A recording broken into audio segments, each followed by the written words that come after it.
Hello everyone, I'm the Dark Teller. Tonight prepare yourself for an unforgettable experience filled with spine-chilling scary stories. Each tale is designed to evoke fear and suspense, perfectly paired with the calming sound of rain to help you relax before you drift off to sleep. Share your location and the time you're watching in the comments. If these chilling stories leave you shivering, don't forget to like, share, and subscribe. Settle in, embrace the fright, and let the scary stories take you on a thrilling journey.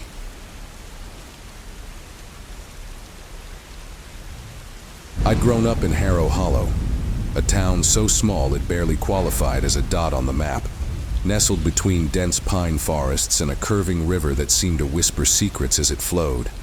Harrow Hollow was a place where everyone knew everyone, and, more importantly, where people stayed out of each other's business.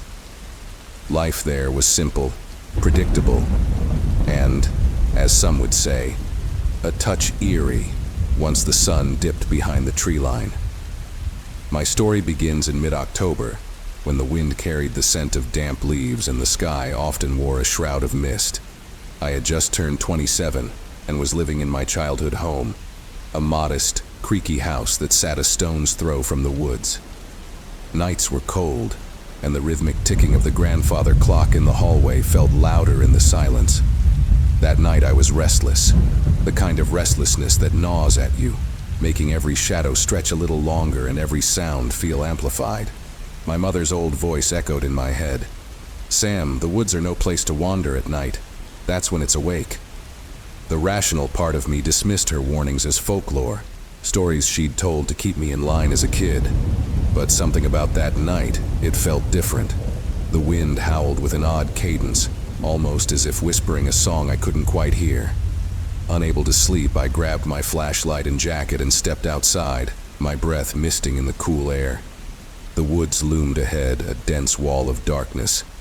I didn't know why, but I felt drawn to it. Maybe it was the way the branches reached out, swaying as if beckoning. Or perhaps it was just curiosity that pushed me forward. Whatever it was, it didn't take long before I found myself deep among the towering trees, their needles crunching beneath my boots. As I ventured farther, the air grew colder, and an unnatural silence fell. Even the wind seemed to hush. It was then that I spotted a faint glow like a lantern, shifting in the distance. I hesitated, feeling my heart thrum painfully in my chest. "Hello?" My voice barely rose above a whisper, swallowed by the damp stillness. The glow flickered, moved, and then, impossibly, vanished. My feet moved before my brain had time to argue. I pushed through the brush, twigs scratching at my arms, until I reached a clearing where moonlight spilled like a pool of silver. At the center stood a figure, a man in his late 40s perhaps, with a lean frame and hair streaked with silver. He wore an outdated suit that might have once been crisp but now looked worn, as if he'd been walking for days.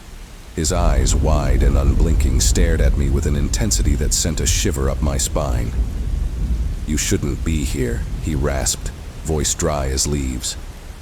Before I could respond, he took a staggering step toward me, raising a hand to touch his chest as if in pain. "Are you all right?" The words slipped out, but I knew instinctively that something was very wrong. His skin seemed almost translucent in the moonlight, and the way he looked at me, it was as if he could see through me. "I was," he whispered, "until I died here." The clearing seemed to shudder, and suddenly, I was on my knees, breathless. The forest around me twisted, the trees groaning and creaking as shadows shifted unnaturally. I blinked and the man was gone, but the feeling he left behind, cold, hollow, unsettling, stayed. As I struggled to my feet, I realized I was no longer in the clearing, but standing near the edge of a ravine.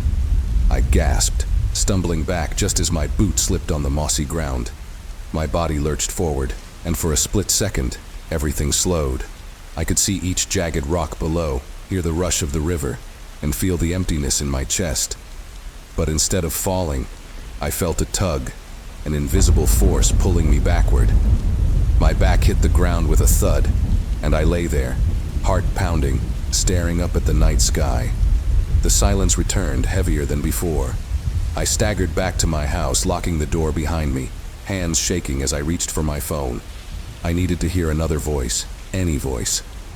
It took 3 tries before my best friend Nate picked up. His groggy voice mumbled, "Sam? It's 2 in the morning. What's going on?" I think I almost died," I stammered, feeling the absurdity of the words. But when I described what happened, there was a pause on the other end. "Sam, that man, did he have a scar on his left cheek?" Nate's voice sounded tighter, on edge. "Yeah. How did you know?" "Because my grandfather told me about him. Said he saw the same man near that clearing when he was young. He claimed the guy saved him from falling into the ravine too, just like you." The room felt smaller suddenly, pressing in from all sides. I sank onto the couch, eyes drifting to the woods beyond the window. The air was dense with questions I wasn't sure I wanted answered. Who was that man? And why did he appear only when death was near?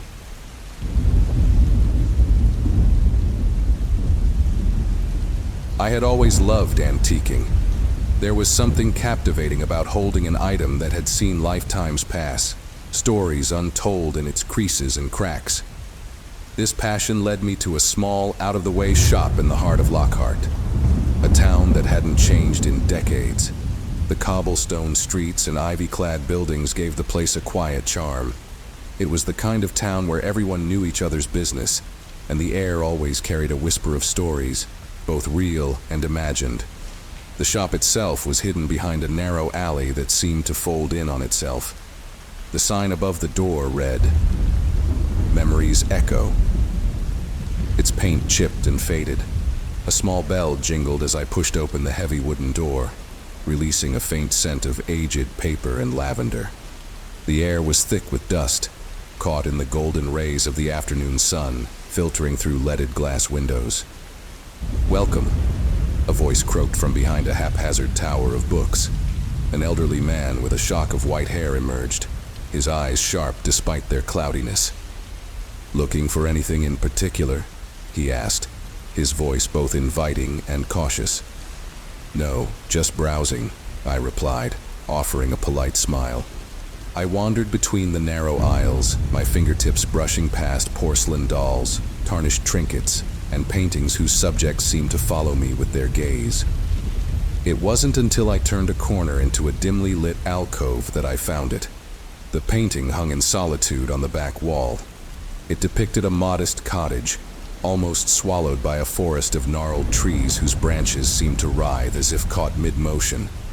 In the window of the cottage there was a faint outline of a figure, obscured but unmistakably human. The brushstrokes were masterful, almost too vivid for comfort. The more I stared, the more the figure seemed to shift. A trick of the light, I assured myself. "How much for this one?" I asked, breaking the silence. The old man's expression faltered as he glanced at the painting. "That one?" His eyes narrowed. "Are you sure?" I nodded. "There's something haunting about it," I said, half joking. He took a deep breath, hesitated, and then wrapped it in a thin cloth without another word. As I left the shop, the sun dipped behind the clouds, casting long shadows over Lockhart. I loaded the painting into my car and glanced at it in the rearview mirror. For just a moment, I could have sworn the figure in the window had turned slightly, facing out as if it were watching me leave. Back home, my small studio apartment felt warmer than usual. I set the painting against the wall and took a step back, studying it. The longer I looked, the more I noticed. The fine detail of the forest, the way the shadowed figure seemed almost alive. A shiver crawled up my spine, but I shook it off, telling myself it was simply the effect of an old, eerie artwork. That night I was woken by the sound of creaking wood. It was subtle at first, like the whisper of footsteps on an old staircase.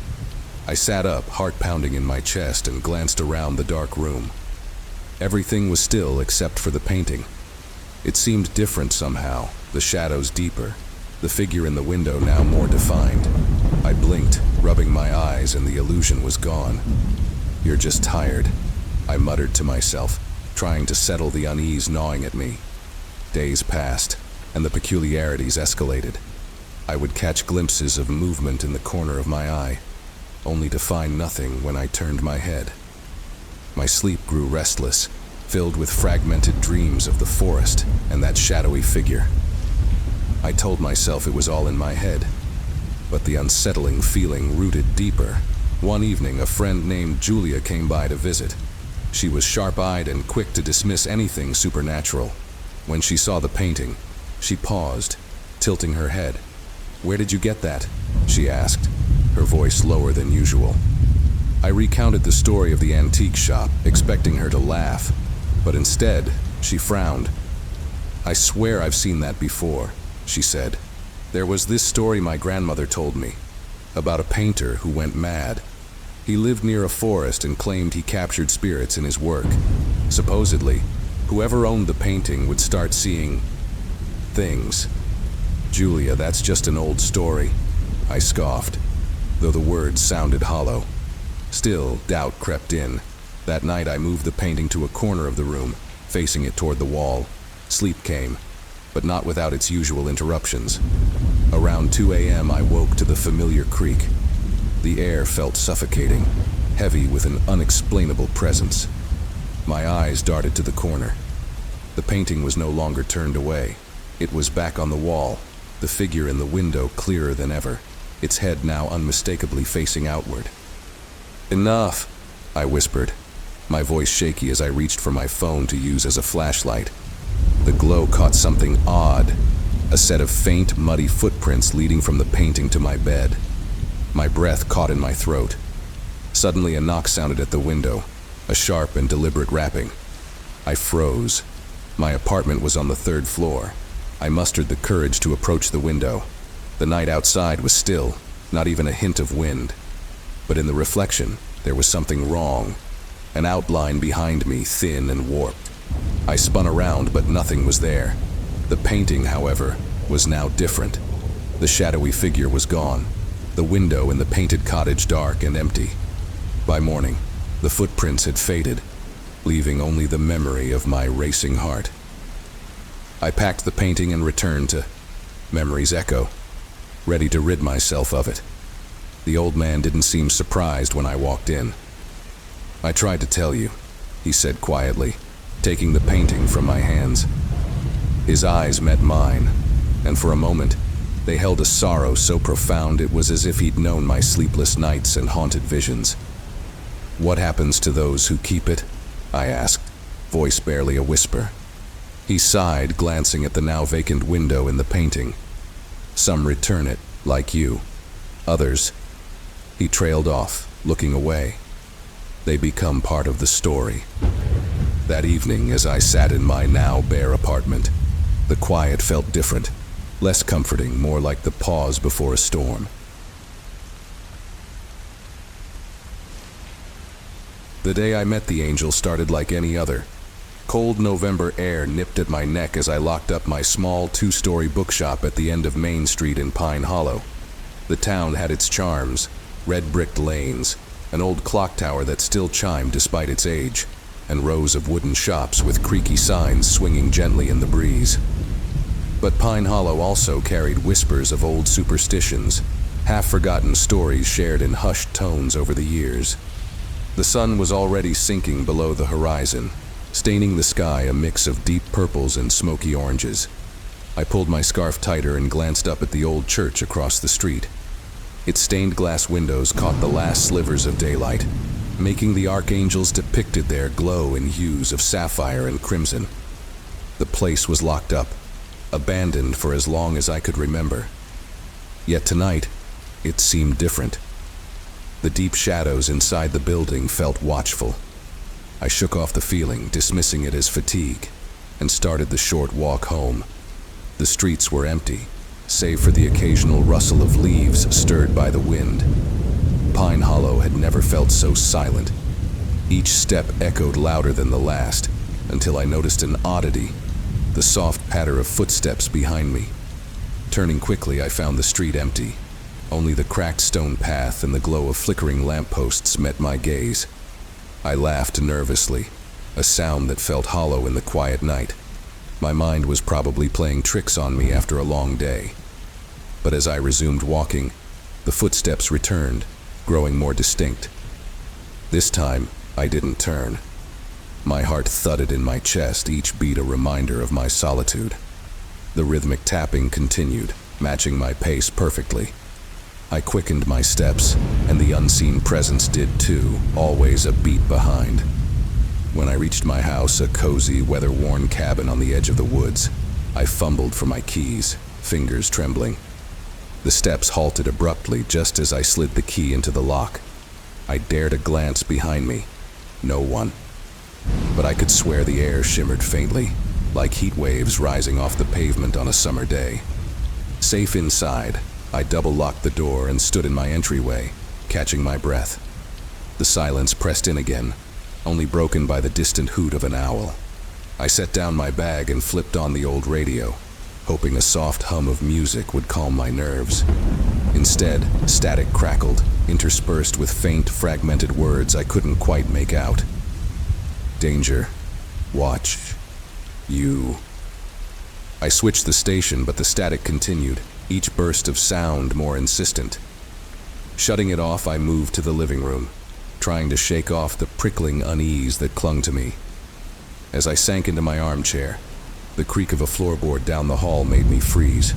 The cabin, with its age and character, often settled with groans and pops, but this sound felt deliberate, like a footstep. "Hello?" I called, my voice thin and wavering. Silence. I stood slowly, my eyes darting to the shadowy hallway that led to my bedroom. The dim glow from the living room lamp cast long, distorted shapes that seemed to shift when I wasn't looking directly at them. I could feel a presence, like someone watching me from just beyond the veil of darkness. Taking a deep breath, I stepped forward. The air grew colder with each step, and a chill raced down my spine. The hallway yawned before me, the doorway to my room an inky void. I reached for the light switch, fingers brushing against something icy. A gasp caught in my throat as a soft, almost melodic voice whispered, "Not yet." I stumbled back, heart pounding as a shape materialized from the darkness. A figure shrouded in a glowing light that felt both warm and unsettling. It had no clear features, only a radiant outline and eyes that seemed to pierce through me, filled with an unreadable expression. "Who are you?" I managed, my voice cracking. The figure didn't answer. Instead, it moved past me, its presence causing the air to shift like a gentle breeze. As it glided through the living room, the static on the radio burst back to life, this time forming coherent words. "Leave now, danger approaches." Before I could react, the front door rattled as if struck by a heavy blow. The figure turned to face it, a sudden intensity in its stance. For a moment, the air grew so thick with tension I could hardly breathe. Then, without warning, the front door burst open, revealing nothing but the dark woods beyond. An icy wind surged inside, snuffing out the light and plunging the cabin into darkness.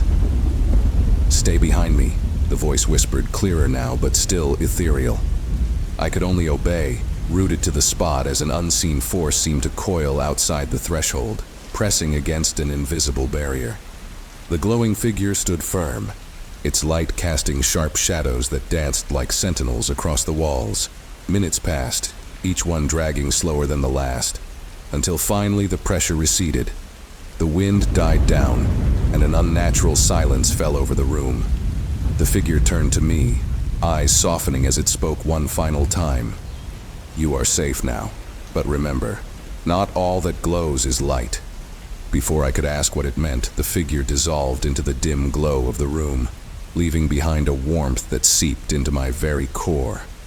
I stumbled to the window, peering out at the woods where the moon painted ghostly silhouettes on the frost-covered ground. The rest of the night passed in a daze, punctuated only by the return of familiar creaks and the steady ticking of the old grandfather clock. Sleep eluded me, and when dawn finally broke, painting the cabin in soft gold, I could still feel the faint warmth of that enigmatic guardian. The church across the street rang its morning chime, and for the first time in years, a figure stood at its entrance, watching me with a knowing gaze. From that day forward, Pine Hollow felt different, as if hidden eyes watched over me. The townsfolk would whisper about strange lights in the forest and soft voices in the wind, but I never spoke of what I saw. Deep down, I knew the angelic being had saved me from something darker, something lurking just beyond the edge of the light.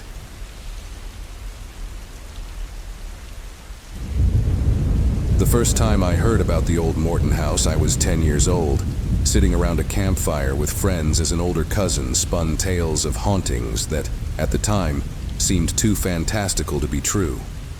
The house sat at the edge of our small town, nestled between wild, untamed woods and a rarely used dirt road. It was rumored to have been built in the late 1800s by a family with wealth that slowly decayed into ruin. As an adult, the stories became an afterthought, relics of my childhood imagination. That is, until I inherited a modest sum from an estranged uncle. The windfall was just enough to take a break from my routine and focus on writing my novel. I wanted isolation, quiet, somewhere I could sink into my thoughts and write without interruption. The realtor, with an eager smile, suggested the old Morton house, newly restored to a livable state. I hesitated, but found myself intrigued by the idea of weaving fiction in a place so saturated with history.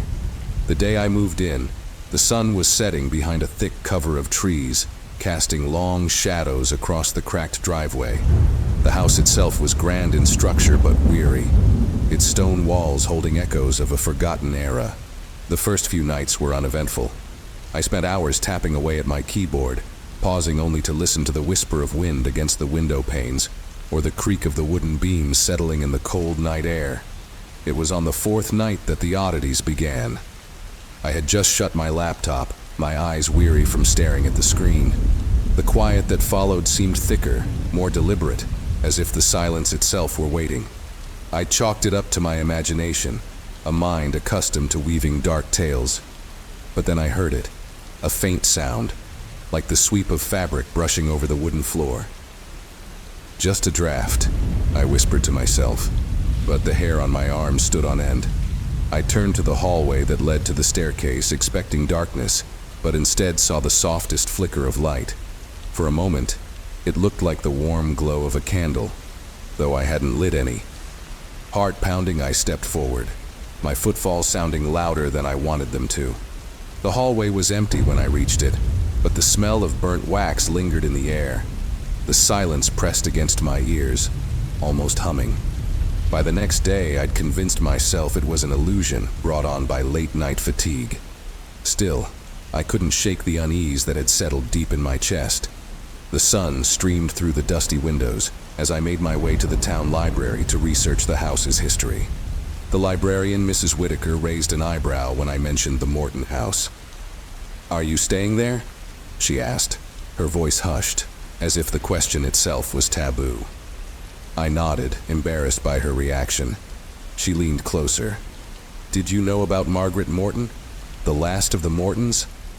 The name was familiar from childhood stories, though I hadn't heard much beyond fragmented ghost tales. She was the youngest daughter, kept there after the family's fortune fell apart. There are letters, in our archives, frantic, desperate letters she wrote to friends, pleading for help. They say she wasn't allowed to leave, that her father believed she was sick and needed to be watched. But the letters, they make you wonder who was really sick. My pulse quickened as she handed me a file of scanned documents. Each letter bore the same hurried, uneven handwriting, each telling a similar story of a girl trapped in her home, hearing whispers in the halls and seeing figures move in the periphery. "They found her body in the house," Mrs. Whitaker added softly. "But not where you'd expect. She was hidden in a narrow space between the dining room wall and the servants' staircase." A shiver traced its way up my spine. That evening, the sense of being watched was palpable. I made sure all the doors were locked and the curtains drawn tight, the worn fabric trembling as if it too felt the tension. I sat by the fire, the flickering flames casting wavering shadows that seemed to move of their own accord. The letters were spread out on the table beside me, and I reached for the one at the top. It was dated September 2nd, 1897, and read, "If anyone finds this, Please know I am not mad. The house breathes when the moon is high, and something stirs behind the walls. I hear it calling my name. A sudden creak snapped me out of my trance. My gaze darted to the far side of the room, where the servants' staircase was hidden behind a locked wooden door. My mouth went dry as I stared at the handle, willing it to stay still. But it didn't. It turned, the lock clicking open with a sound so loud it echoed in the room. "No," I whispered, my voice tight with fear. The door swung open a fraction, revealing only darkness. Then I saw her, a pale hand, delicate and trembling, gripping the edge of the door. My breath caught as a young woman's face, gaunt and shadowed, peered out. Her eyes were wide, pleading. "Help me," she whispered, though her mouth barely moved. I blinked and she was gone.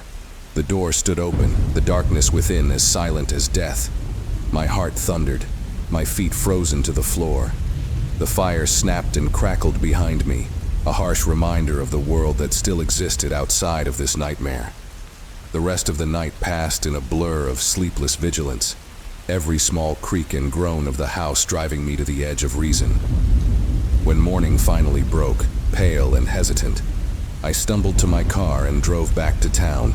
I needed to know more. Mrs. Whitaker was there again, as if she had expected me. "Did you see her?" she asked before I could speak, eyes wide with a mix of fear and pity. "I think so," I admitted, my voice a rasp. "What happened to Margaret?" She handed me an old newspaper clipping. The headline read, "Body of Margaret Morton found. Father deemed insane." The article spoke of her father's obsession with protecting his daughter from unseen forces, of walls torn apart after her death, revealing hidden crawl spaces where he'd trapped her, claiming it was for her safety. "She's still there, isn't she?" I whispered, the room seeming to close in around me. Mrs. Whitaker nodded. "The house holds on to its secrets, and those who stay too long carry them away." A week later, I left the Morton house for good, the whispers and flickers following me even into my dreams. To this day, I can still hear Margaret's voice pleading from just behind the walls.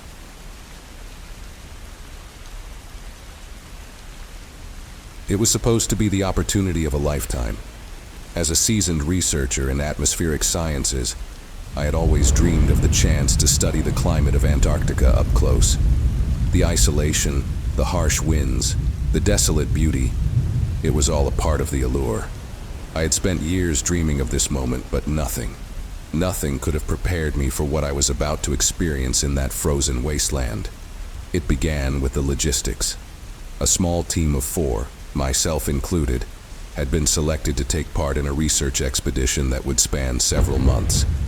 Our mission was simple: gather data from a secluded base on the Antarctic plateau and return.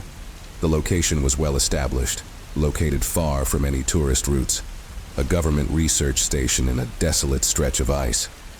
The plan was straightforward, just another routine mission in a region known for its isolation and harsh conditions. We boarded the transport plane that would take us to the station. The cold was already unbearable by the time we arrived, and as the wheels touched the packed snow runway, the sheer silence of the place hit me like a wall. The wind howled, but there was no sound of life, just snow and ice as far as the eye could see. The research base itself was more functional than comfortable. A few containers, large prefabricated modules, and a handful of vehicles scattered across the landscape. Inside, the station was stark and utilitarian. There was no luxury here, just rooms for sleeping, workstations, and a communal space for meals. It felt like a space station, far from the world, far from any comfort. At first, everything went according to plan. The days blended together in a rhythm of data collection, research, and occasional video calls to check in with our superiors. But after the first few weeks, something began to feel off. It was subtle, almost imperceptible at first, but it was there, a nagging unease. It wasn't the isolation. The quiet, after all, was expected. But it was as though the silence of Antarctica was pressing in on me, suffocating, never letting up. It was on the third week, late one evening, when the first unsettling incident occurred. I had been working in the main research room, poring over the data collected earlier that day. Outside, the wind had picked up, rattling the station's metal walls. The others were either in their quarters or out on the other side of the station, attending to other tasks. I was alone, the only sound the steady hum of the fluorescent lights above me. It was then that I heard the knock. It was faint at first, like a soft tap against the metal wall. I paused, wondering if one of the team members had come to speak with me. But when I checked the door, no one was there. I thought maybe the wind had caused it, or perhaps my mind was playing tricks on me. I went back to my work, but the feeling of being watched lingered. I couldn't shake the impression that something wasn't right. The sensation intensified over the next few days. Small things, objects slightly out of place, a strange, low hum that seemed to come from nowhere, but only when I was alone. I even caught glimpses of shadowy figures moving in the corners of my vision. Each time I turned my head to look, there was nothing. One night I couldn't stand it any longer. I decided to confront my growing unease. I grabbed a flashlight and ventured down the long hallway toward the storage rooms at the back of the station. The light flickered as I walked, casting eerie shadows on the walls, making the station feel even more alien and cold. The further I walked, the more oppressive the silence became. The storage room door was slightly ajar, just enough for me to see the darkness beyond. I pushed it open fully, my flashlight cutting through the blackness. But it was empty. Nothing out of the ordinary. Still, something was off. I had the strange sense that I wasn't alone, that something had been there, watching. I turned to leave, but just as I was about to close the door, I heard it again, the faint tapping sound. Louder this time. It was coming from somewhere deeper in the station, from the service tunnels below. I stood frozen for a moment, torn between curiosity and fear. I wanted to investigate, but the thought of venturing down into the tunnels alone chilled me to the bone. The others seemed oblivious to my growing discomfort. They were preoccupied with their own tasks, dismissing my concerns as nothing more than the result of too much isolation. But then, 2 days later, the tapping returned. This time, much louder. I could hear it through the walls, echoing throughout the station, as though someone, or something, was walking just out of sight. I asked the team if anyone else had heard it, but they all shook their heads. One of them laughed, calling it Antarctic paranoia. But I wasn't convinced. I began to keep a journal of the strange occurrences, documenting the noises, the shadows, the inexplicable feelings of being watched. At first I thought I was just losing my mind, but then one evening, I found something that made my blood run cold. I had gone to the station's supply room to fetch some equipment. The overhead lights flickered as I entered, but that wasn't what made me stop dead in my tracks. There, on one of the shelves, was an old yellowed map of the region, something I hadn't seen before. I'd gone through every supply and inventory list when we first arrived, and I was certain this map hadn't been there before. But what caught my attention wasn't the map itself. It was what was marked on it. A location, buried deep in the frozen wilderness, was circled in red. There were no names or titles, just a single mark. The area was hundreds of miles from our station, far from any known research or exploration routes. I showed the map to the others, but they brushed it off as nothing more than an outdated reference. Still, I couldn't get the image out of my head. Why would anyone mark that spot? What was it about that particular place? The next few days were a blur. The tapping grew louder, more insistent, until it sounded like someone was pounding on the walls. I found myself unable to sleep, unable to think. I felt the presence of something just beyond my reach, something in the station, something ancient and cold. One night I went to the storage room to retrieve some equipment. The tapping was deafening by now, the walls vibrating with each strike. But when I opened the door, there was no one there. Then, the power went out. For hours, the station was plunged into darkness. No lights, no communication, just the howling wind outside and the sound of the storm growing worse. The temperature dropped rapidly, and we were forced to huddle in the communal area, shivering in the cold.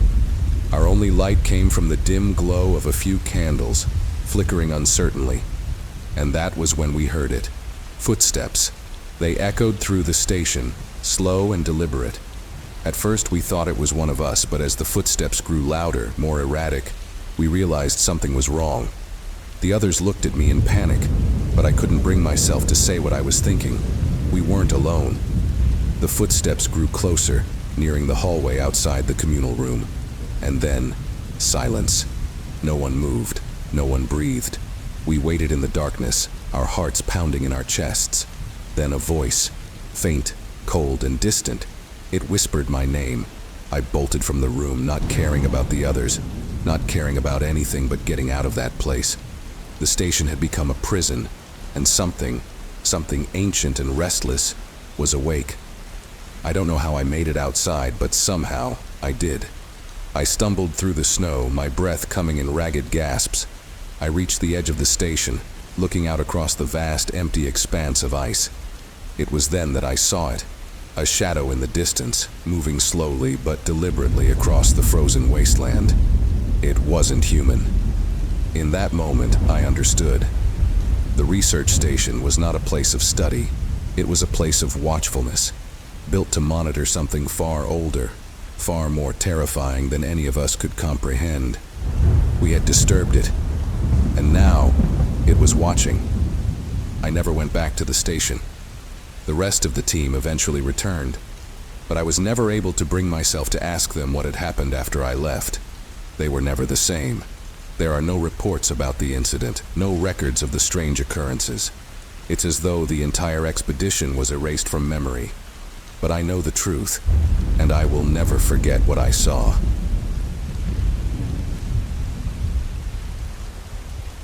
I've always had an interest in history, so when I got the opportunity to work at the local museum, I couldn't pass it up. It was a small, quaint place in a quiet town, not far from the bustle of the city.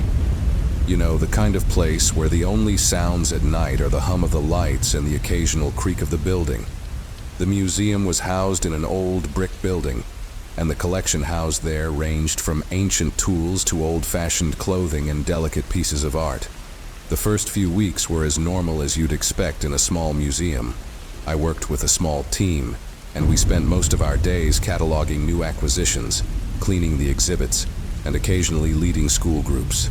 But there was always something off about the place, something subtle and unspoken that lingered just below the surface. It started one evening when I was staying late to finish up a report. The museum was quiet, eerily so, with only the distant sound of traffic from the highway. As the last of the visitors left and the doors locked, I felt that familiar quiet settle over the place. It was peaceful, at first. I was sitting at my desk in the back office typing away when I heard it. A soft tapping sound. It wasn't the sound of the heating system or pipes. It was distinct, rhythmic, like something was gently tapping on a display case. I froze. I wasn't used to hearing anything other than the usual creaks of the building. Hesitant, I stood up and walked out into the main hall. The museum was dimly lit, the glow from the overhead lights casting long shadows along the old wooden floors. I checked the nearest exhibit, the one with an old Victorian doll collection. It was eerie even in the daylight, with their glass eyes following you as you walked by. But tonight, the room felt heavier. The air felt thick, like something was pressing against me. I looked around for the source of the noise, but everything was still. I convinced myself it was just the building settling, some natural sound in an old structure. But as I turned to leave the room, I heard it again. Tap, tap, tap. I slowly turned back toward the doll case. It was in perfect order, but something was wrong. One of the dolls had shifted. Not much, just enough that it looked like its eyes were now pointed directly at me. I shook it off as my imagination. I was tired, and the quiet of the building was playing tricks on me. But deep down, I couldn't shake the feeling that something was wrong. The next day, I mentioned it to Tom, the head curator. He gave me a half laugh, half sigh. "Ah, the dolls," he said, rubbing his forehead. "They've been around longer than the museum itself. Legend has it they were part of a collection owned by a woman named Evelyn Blackwood. a local philanthropist who passed away under mysterious circumstances. Some say her spirit never left the dolls. I chuckled nervously. "You're not serious, right?" Tom just shrugged. "I'm not one for superstition, but I've heard the stories. Some of the staff refused to work near that exhibit after dark." I dismissed it, but I couldn't forget the way those dolls had seemed to move on their own. I tried to convince myself it was a coincidence, that it was just my mind playing tricks on me. But things only escalated from there. Over the next few weeks, the occurrences grew more frequent. Late-night noises became a common occurrence. Whispers just out of earshot, the occasional flickering of lights. One night, as I was walking through the main hall, I caught a glimpse of something in the corner of my eye.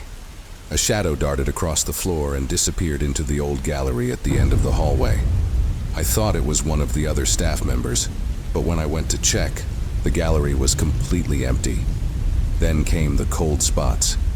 I'd walk through certain rooms, and the temperature would drop suddenly, as if the very air around me was freezing. The staff always joked about it being a draft, but I could feel the chill on my skin, seeping into my bones. It didn't make sense. The heating system worked perfectly, and there were no open windows. One evening, I found myself alone in the museum again. The others had all left for the night, and I was finishing up some work on the latest acquisition, a dusty old book that had just been donated. It was a strange object. Its leather cover worn, the edges of the pages frayed with age. The book had belonged to a sailor who had disappeared on a voyage many years ago, and I was tasked with researching its origins. As I sat at my desk flipping through the pages, I felt that familiar unease return. The silence felt oppressive, and I couldn't shake the feeling that I wasn't alone. I stood up, trying to shake off the sensation, and walked through the exhibits, turning on extra lights as I went. When I reached the old weaponry display, I stopped dead in my tracks. The sword hanging on the wall was missing. My heart skipped a beat. I distinctly remembered the sword being in its case earlier that day. I searched the room frantically, looking for it behind display cases, but there was no sign of it. It was as if it had vanished into thin air. Then I heard a soft sound, an eerie whisper, almost like a voice calling my name. I turned around quickly, but no one was there. Just the rows of artifacts, their eyes fixed on me. I was paralyzed with fear, unable to move.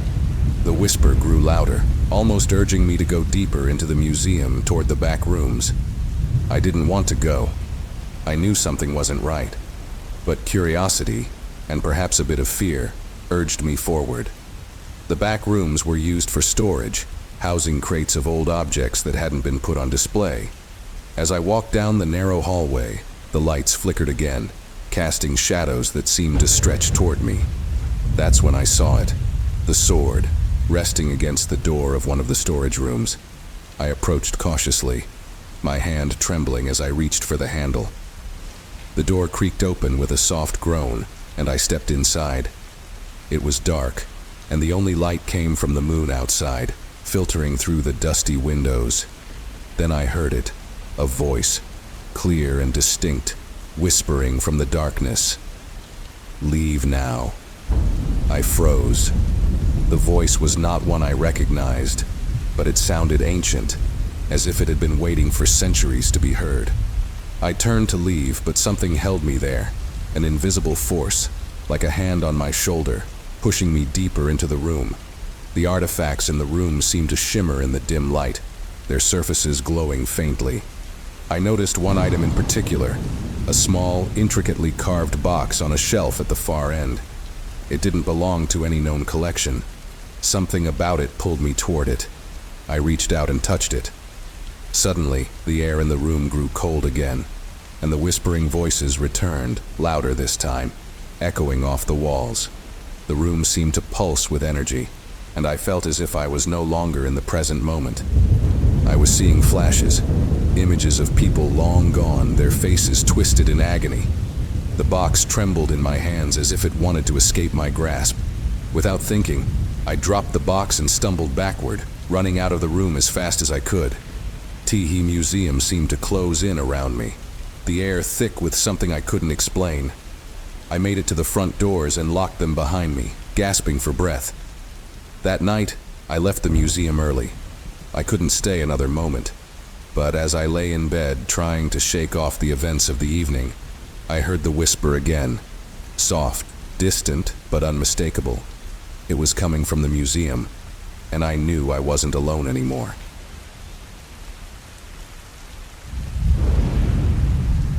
I've always been the kind of person who loves a long, quiet drive. The kind where the road stretches on for miles, and the world outside is a blur of trees, fields, and the occasional flicker of headlights in the rearview mirror. There's something calming about the rhythmic hum of the tires against the pavement, the wind rushing through the cracks in the windows, and the solitude. But there are some roads you should never travel alone, and there are stories, like the one I'm about to tell you, that prove that. It all started last autumn, a season of crisp air and golden leaves. I was headed back from a weekend trip to visit an old friend who had recently moved to a small, quiet town in the foothills of the mountains. My route home took me through a stretch of highway that most locals referred to as the Cedar Road. It was an old road, barely used these days, and it wound its way through dense woods, the trees thick enough to make the sunlight barely reach the ground. I had heard rumors about Cedar Road before, how people had gone missing, how strange things would happen late at night, and how there were legends of a ghostly figure that haunted the stretch of road. But I didn't believe in that sort of thing. At least, I didn't think I did. I was just tired, eager to get home, and figured I could make it through the road quickly, no problem. The first sign that something was off was the fog. I didn't think much of it at first. It was a cool night, and fog could form quickly in the mountains. But this fog, it was thick, almost unnatural. It clung to the road like a heavy blanket, swirling in the headlights. The air inside my car grew cooler, despite the heater being on. I shivered and rolled the windows down a crack to get some fresh air. The smell of wet earth and pine filled my nose, but it wasn't enough to shake the strange feeling gnawing at me. I glanced at the clock on my dashboard, 2:15 a.m. The last town I passed was miles back, and the next one wouldn't be for another 30 miles or so. The road was empty, save for the occasional dead animal that had been hit by someone else who had passed this way before me. The trees loomed on either side like silent sentinels, their branches creaking in the wind, bending toward the road as if to whisper something I couldn't hear. It felt like I was being watched. I tried to shake off the discomfort, turning the radio on to distract myself, but as soon as I pressed the button, the static was the only sound.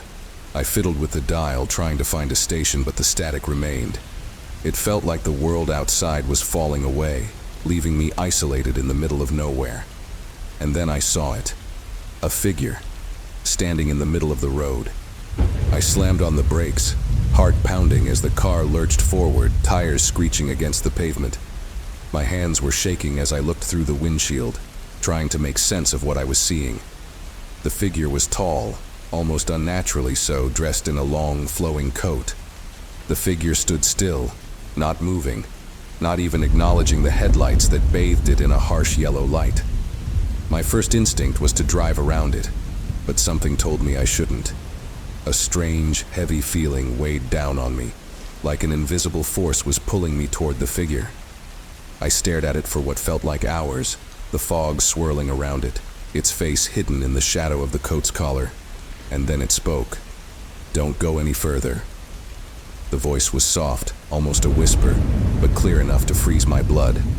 My mouth went dry, and I couldn't move, couldn't speak. I glanced around, hoping for some sign that this was all just a trick, some prank or odd coincidence. But the road was empty. No other cars, no other sounds, just the figure, standing in front of me. "Please," I managed to croak, my voice barely audible.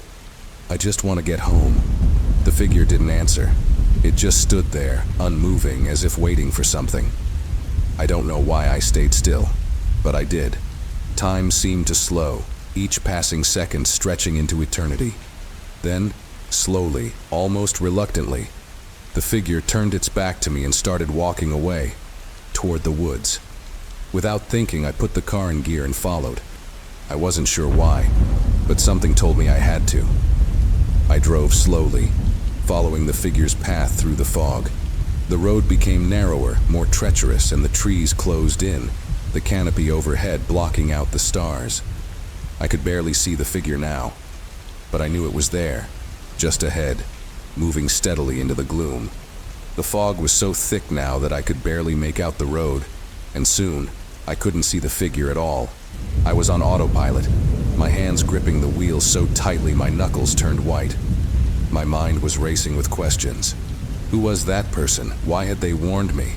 Where were they leading me? And then the lights flickered. For just a moment the headlights went out. I blinked, startled, and slammed my foot on the brake. The car jolted to a stop, the engine sputtering and the lights dimming. The eerie silence was deafening. I tried to restart the car, but it wouldn't budge. Panic crept into my chest as I realized I was stranded in the middle of nowhere, alone, with no one around to help. The fog seemed to thicken even more, and I felt a coldness creeping into the car. A chill ran up my spine, and I suddenly felt the urge to leave, to get out of the car and run. But when I opened the door, the air outside was heavier, colder, and there, in the distance, I saw it again. The figure. This time, it wasn't standing still. It was moving slowly, its footsteps dragging as if it was struggling to walk. I could see the coat flapping in the wind, the silhouette of a man who wasn't human. His head was tilted at an odd angle, his face hidden in shadow, but his eyes, I could feel them on me, boring into me. My heart raced. I closed the car door and locked it. The fog seemed to swirl faster now, the air thickening. The figure continued toward me, its footsteps muffled in the thickening mist. I knew then that I had made a mistake. With trembling hands, I fumbled for my phone, but there was no signal, nothing but static. My mind raced for a solution, but all I could do was wait, trapped in my car, listening to the soft, eerie shuffle of the figure as it came closer. The figure was now at my window. I didn't dare look directly at it, but I could feel its presence, the cold air seeping in from the cracks of the car. The world outside had gone silent. No animals, no wind, nothing. Only the figure's breathing, slow, deliberate, like it was waiting for something. And then, just as suddenly as it had appeared, the figure was gone. The fog cleared as quickly as it had come, and the road before me was empty once again. I hesitated, still unsure of what had just happened. Had it all been a hallucination? A trick of the mind, brought on by the isolation, the strange road, the stories I'd heard? I didn't know, but I didn't care. I didn't want to know anymore. I started the car again. This time, it roared to life without hesitation. The headlights flickered once more, but then stayed steady. My heart was still pounding as I drove away, faster this time, not daring to look back. When I reached the next town, I told myself I wouldn't drive that road again. That night still haunts me, and the figure, whoever or whatever it was, remains a mystery, its warning still echoing in my mind. Don't go any further. But the road calls to me still. I don't think I'll ever understand why.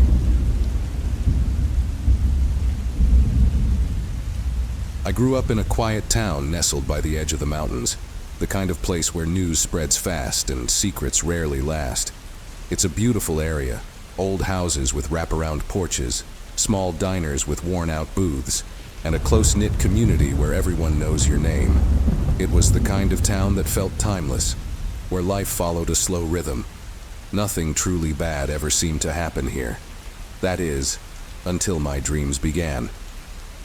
It started on a chilly October evening, just as the leaves had begun turning and that familiar, crisp autumn air filled the streets.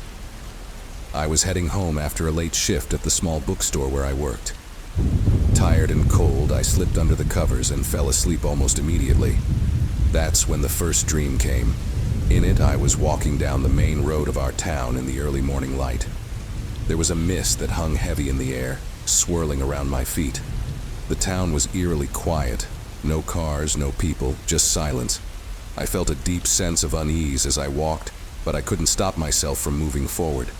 My legs carried me to the edge of town, to a familiar white house on the corner of Maple and Oak Street.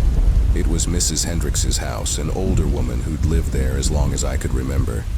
She kept a tidy garden and always waved at everyone who passed by. But in my dream, her house was dark. The windows were closed, the shades drawn tight. As I approached her front porch, a chill ran down my spine. It was as if something, or someone, was watching me from within. I remember feeling the urge to knock, but just as I lifted my hand, the door creaked open. Inside, the house was dimly lit, and I could see Mrs. Hendricks sitting in her favorite armchair by the window. Her head was bowed as though she was asleep, but something felt off. Wrong, even. Her face was pale, and her body was unnaturally still. In the dream, I called out her name, my voice echoing through the empty house, but she didn't respond. I took a step closer, heart pounding in my chest, and that's when I saw it. A thin trickle of red on the floor beneath her chair. I woke up gasping, drenched in sweat, with my heart racing. It took me a moment to shake off the image, but I chalked it up to just a strange dream, a side effect of working late. I tried to laugh it off, but the image of Mrs. Hendricks's still figure lingered in the back of my mind. It was so vivid, so real. Still, I convinced myself it was just a nightmare, nothing more. The next morning, as I was walking to work, I passed by Mrs. Hendrick's house and a chill ran through me. Her house looked exactly as it had in my dream, dark windows, drawn shades. I hesitated for a moment, debating whether to go up and knock, but I brushed it off, feeling foolish for letting a dream get to me. A few hours later, while I was organizing books at the store, I heard two customers talking quietly by the register. "Did you hear about Mrs. Hendricks?" one of them whispered. I froze. The other replied, "Yes, poor thing, passed away in her sleep last night. They found her this morning." I felt the blood drain from my face. My hands began to tremble as I clutched the book I was holding. My dream. It hadn't just been a dream. It was as if I'd seen her final moments before anyone else had known. But I tried to shake it off. Coincidences happen, right? Maybe my subconscious had picked up on something without me realizing it. I did my best to put it out of my mind, but then it happened again. A few weeks later, I dreamed of Ben, one of the local mechanics who worked at the garage just off Main Street. In the dream, I was watching him from across the street as he worked on a car in the early morning light. He looked tired, dark circles under his eyes, and he kept glancing over his shoulder like he was expecting someone. I wanted to call out to him, to tell him to be careful, but my voice felt trapped. Suddenly, I heard the roar of an engine from behind him. I tried to scream, to warn him, but he didn't hear me. I watched in horror as a car lurched forward, its headlights piercing through the foggy morning, and hit him with a sickening thud. I could still hear the crunch of metal and his last gasp as he lay motionless on the pavement. When I woke, I was shaking. My mind raced with questions. What was happening? Why was I seeing these things? I wanted to warn him, but how could I? What would I even say? "Hey, Ben, I dreamed you might get hit by a car. Be careful out there." It sounded ridiculous. I wrestled with the idea all morning, feeling an almost unbearable weight in my chest. But eventually, I convinced myself not to say anything. It was just another dream, I reasoned. That same afternoon, word spread around town that there had been an accident at the garage. I felt my knees go weak as I heard that Ben had been hit by a car that had jumped the curb. They said he hadn't seen it coming. By now, I was beginning to dread sleep. I felt like I was teetering on the edge of something horrible, but I couldn't make sense of it. I'd heard of people having premonitions or gut feelings about things, but these dreams, they were so real, so detailed, and they always came true. My family and friends noticed a change in me.